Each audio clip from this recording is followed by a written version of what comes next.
Shi Malam Mustapha wannan da kake ganin shi sperm buster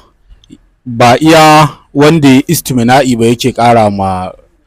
gyara ma sperm ma'ana ruwan mani, hatta wanda sperm din shi yake da zero count ko sperm kwayoyin halittar shi ba su da karfi da yawa, ko in ya haihu sai ya dade bai haihu ba, in yi amfani da shi yana samun afuwa. Wanda yake da karancin mani, wanda maybe in ya kusanci iyali yau sperm din zai hitowa gobe ya ki hitowa, shi ma in yi amfani da shi yana samun afuwa. Sannan wanda yake shaye-shaye, wanda sperm din sanadiyar wannan hayakin da yake sha, duk kohin da sperm din yake hayakin ya je ya kashe wa'annan wuraren, to in yi amfani da shi sperm din shi zai ƙara yawa yanda ba a tunani. Haka wanda ya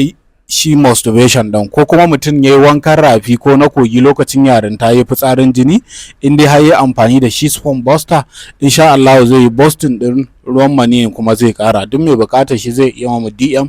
sai ya karɓi shi da izinin Allah.